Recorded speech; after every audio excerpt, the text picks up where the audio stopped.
Oi, gente, bom dia, tudo bem com vocês? E aí, vamos começar mais um dia, vamos fazer o nosso devocional de hoje, vamos ler o livro Café com Deus Pai, vamos ler a palavra. Hoje é domingo, né? Um dia que muitas pessoas vão na igreja agradecer ao Senhor, né? Já pedir para Ele aí abençoar a nossa semana. Mas não se esqueça, não é só no domingo que a gente tem que agradecer, orar ao Senhor, não. É todos os dias, né? Às vezes você só consegue ir na igreja no domingo, tá tudo bem. Mas não se esqueça de todos os dias você agradecer a Deus, você orar, nem que seja uma oração rápida, né? Lembrar do Senhor e convidar Ele para estar com você todos os dias, viu? Vamos lá ler a nossa mensagem de hoje. O título de hoje é Somos Filhos. Pois vocês não receberam um espírito que os escravize para novamente temerem, mas receberam o espírito que os torna filhos por adoção, por meio do qual clamamos, Abba, Pai. O próprio Espírito testemunha ao nosso espírito que somos filhos de Deus. Romanos 8, 15, 16. A orfandade é um dos maiores males da nossa geração. Desde o ano de 2015, quando passei a liderar o programa de acolhimento Lar da Criança Feliz, em Itajaí, Santa Catarina, o que mais tem me chamado a atenção é que a maioria das crianças acolhidas não possui em seu registro o nome do pai. O fato de a criança estar ali, precisando ser acolhida, já implica em uma infância conturbada. Sabemos que muitas crianças que cresceram órfãs ou que têm pais ausentes se tornam adultos emocionalmente abalados. Quais lembranças você tem da sua infância? Ao olhar retrospectivamente para ela, quais são os seus sentimentos que afloram? Independentemente de você ter tido um pai presente ou não, afirmo que você nunca esteve sozinho.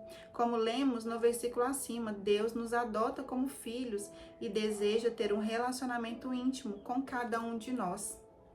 Pode ser que você ainda não tenha experimentado isso e talvez a sensação de não pertencimento tenha o levado a uma distorção da autoimagem, causando ansiedade, depressão, isolamento, rejeição e dores emocionais que os afastam do seu real propósito de vida. E sabe por quê? Você só descobrirá o seu propósito quando tiver a sua identidade bem resolvida. E a sua verdadeira identidade é a de filho amado de Deus Pai. Temos um Pai que se preocupa com as nossas emoções, dores e inseguranças. Ele é capaz de preencher todo o vazio causado pelo passado e nos dar um novo destino. Assim como eu encontrei um pai, encorajo você a entrar nessa jornada em busca da sua filiação, acreditar nessa verdade e buscá-lo de todo o coração. Você é filho. Descobrir sua identidade faz você operar a partir de quem você é e não das suas circunstâncias. A leitura é João 16 e a palavra-chave filiação. Você se considera filho de Deus ou você não sente que o Pai se preocupa, né, com você, que você seja filho dele? Então, muitas vezes a gente tem essa visão de Deus distorcida porque não tivemos uma referência paterna, né, aqui na Terra. E aí a gente não consegue firmar a nossa identidade em Deus.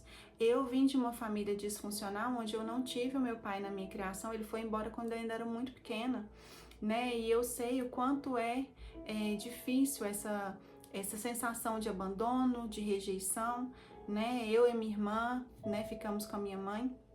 Eu vi minha mãe passar muitas situações por ser sozinha criando duas crianças.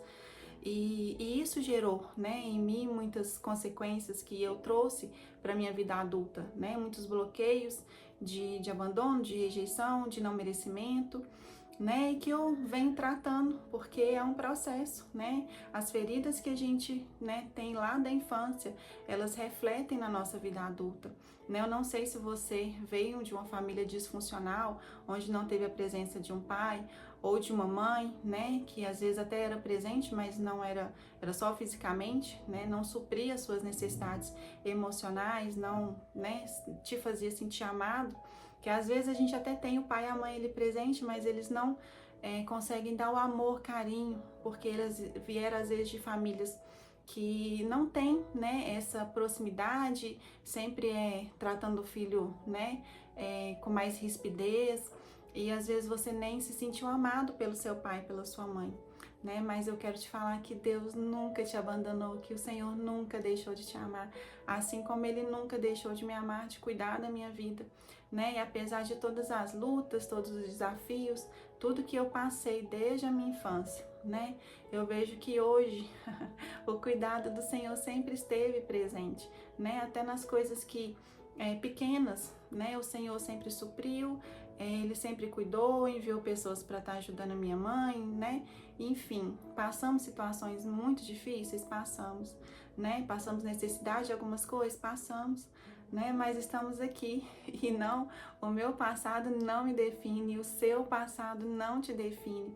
Não deixe que as lutas, os desafios, os traumas que você viveu façam você acreditar que o Senhor não cuida de você, que o Senhor não ama, que o Senhor é um Deus distante, né? Que não está presente na sua vida. Porque sim, nós teremos aflições nesse mundo. Ele nunca prometeu que não teríamos, que seria sempre um mar de rosas, não. Mas Ele prometeu que Ele estaria conosco, cuidando, né? Sempre que viesse as lutas, as dores, né? O Consolador, o Espírito Santo estaria conosco. E que a gente venceria e que isso faria com que a gente crescesse.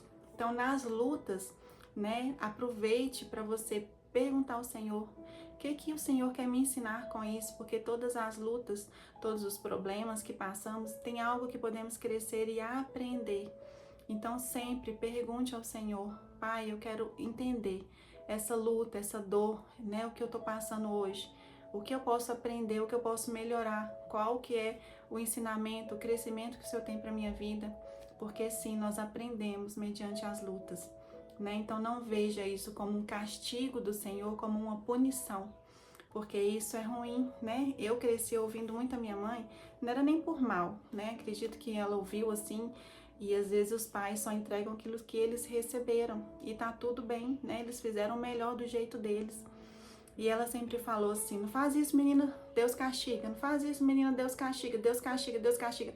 O Deus castiga era uma frase tão frequente, né, que eu cresci assim achando que Deus era um Deus de punição, né, de castigo mesmo. Então, quando eu passava luta, quando eu vivi vários traumas na minha vida, eu achava que era Deus me punindo.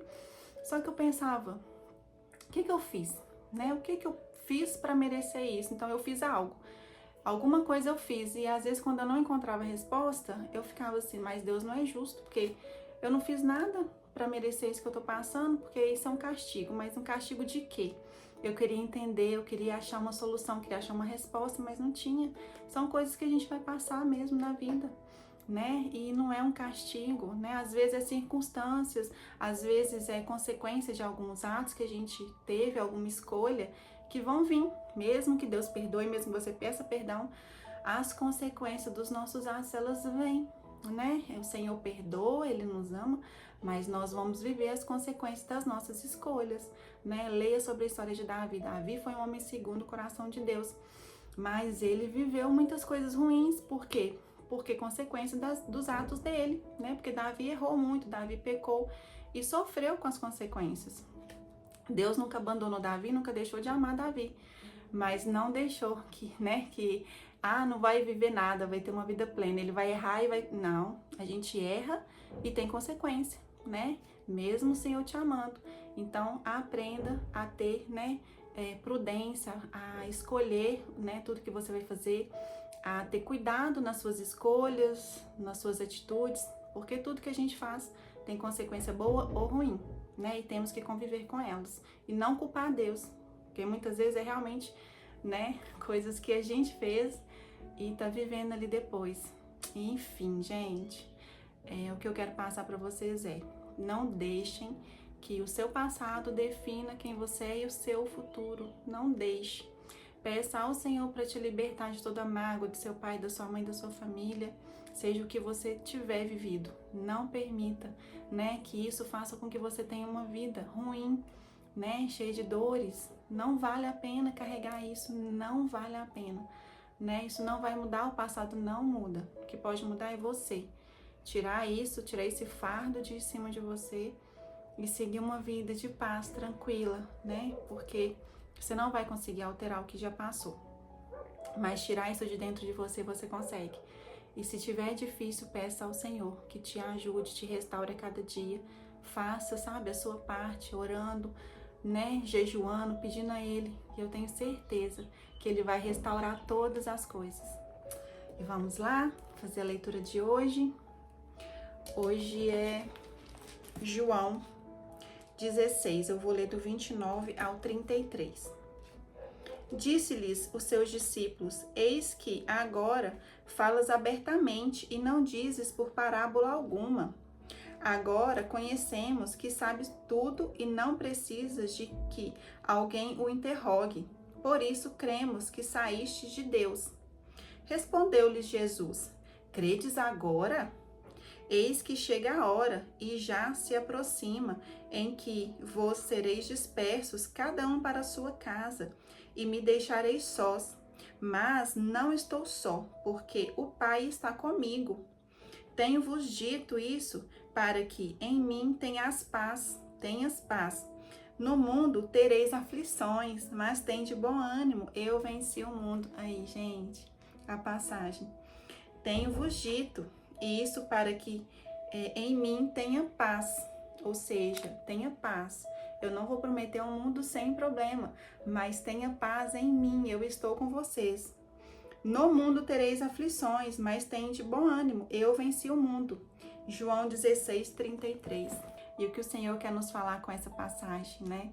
Que sim, tereis aflições nesse mundo, sim, tereis problemas, desafios, né? Vão viver algumas coisas, é preciso que a palavra se cumpra, né? No final dos tempos, muitas coisas ruins aconteceriam, mas tenham paz, porque eu estou convosco, né? Vocês estão em mim, então quem está em mim tem que ter paz, né? Acreditar que eu estou ali com vocês nas lutas, né? Eu estou ali com vocês, eu fui, mas eu mandei o Espírito Santo para consolar vocês nas perdas, nos traumas, para estar com vocês. Então, sim, gente, é nítido como muda quando a gente busca o Senhor, quando a gente está na presença do Senhor, como o Espírito Santo conforta a gente nos momentos de desafios, de traumas, de perdas, de luta, né? Porque quando a gente está afastado, tudo fica mais intenso, tudo dói mais, tudo fica mais forte.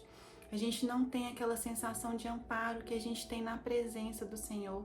Então não deixe que as suas lutas, seus problemas, desafio, às vezes uma doença, uma enfermidade, te afaste de Deus. Não, pelo contrário, se aproxime mais dele, porque você vai se sentir melhor. Eu já fiz totalmente o contrário, de ir, né, pro lado da revolta, de não querer saber de Deus, e como foi muito mais difícil, né, passar a superar.